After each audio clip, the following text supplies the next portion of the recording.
Disney and Marvel's Eternals took a steep drop in its second weekend in theaters, but it's still hanging on to first place ahead of newcomers like Clifford the Big Red Dog.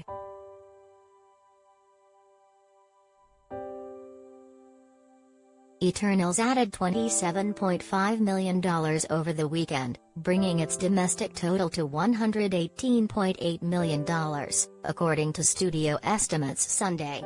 The film, directed by Oscar winner Chloe Zhao and starring Angelina Jolie, Kumail Nanjiani, and Gemma Chan, fell 61% from its debut.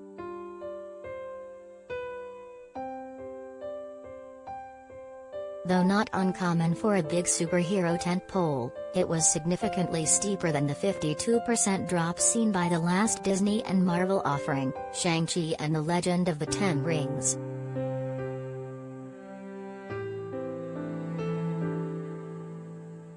Both played exclusively in theaters, but the main difference is that Shang-Chi simply got better ratings from audiences and critics.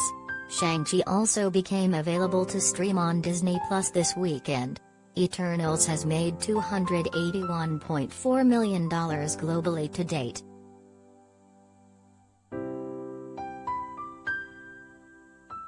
Marvel's overstuffed Eternals is a star-studded exercise in superhero excess.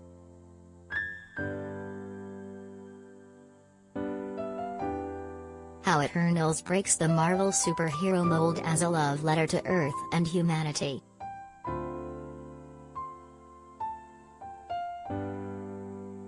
Second place went to Clifford the Big Red Dog, which opened in theaters during the week and was also available to stream at home for Paramount Plus subscribers.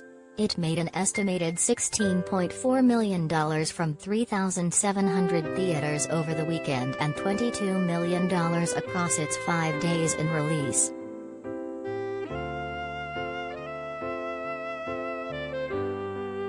Though critics were not impressed, it has a 48% on Rotten Tomatoes. Audiences were more forgiving, giving it a promising A cinema score. And Clifford managed to do this in the face of uncertain movie-going conditions for families.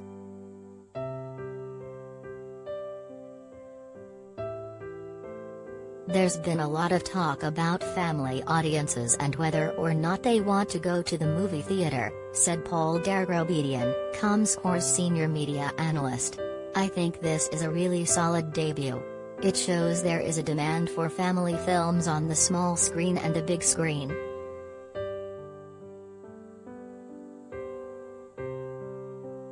How Chloe Zhao scored that massive end credits surprise cameo for Eternals.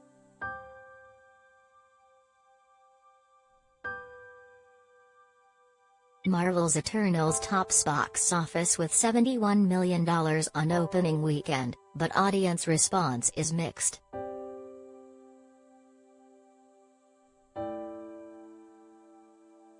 Blockbusters rounded out the top 5 with Dune in third place with $5.5 million, No Time to Die in fourth with $4.6 million and Venom: Let There Be Carnage in fifth with $4 million.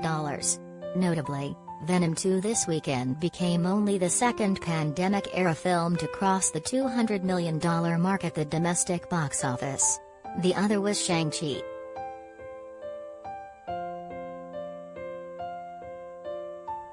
More and more awards hopefuls are entering the specialty box office as well, and many are making their way into the top 10.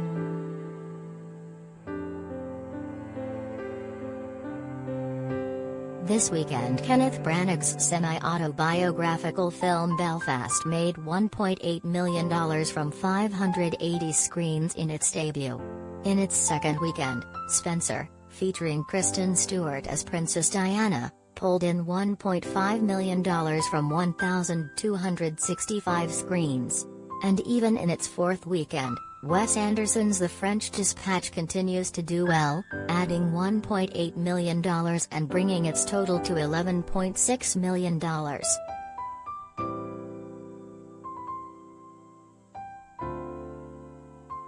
Outside the top 10, the Julia Child documentary Julia opened on 5 screens to $20,796.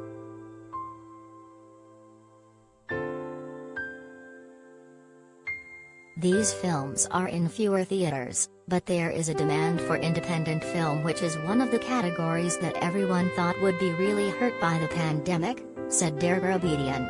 We're really seeing signs of a much more normalized marketplace.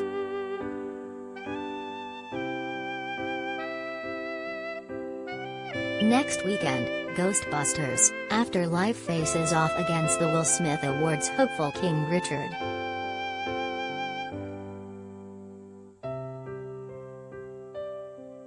Kumail Nanjiani took his Eternals Bollywood moves seriously.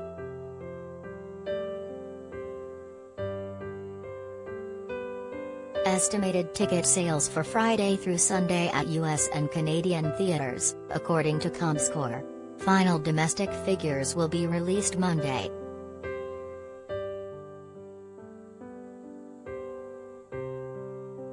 One.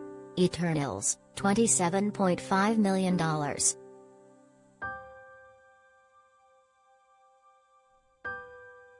2. Clifford the Big Red Dog, $16.4 million.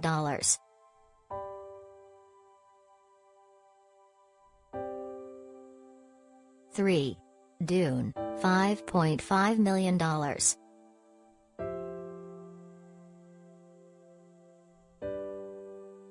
4. No Time to Die, $4.6 million.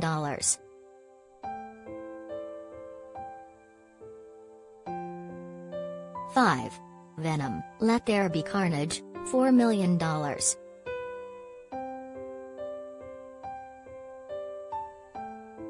6. Ron's Gone Wrong, $2.2 million.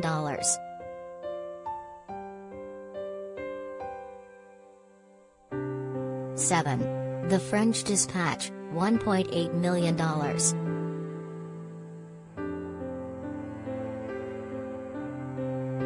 8. Belfast, $1.8 million.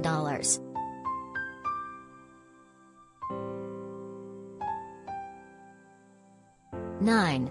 Spencer, $1.5 million.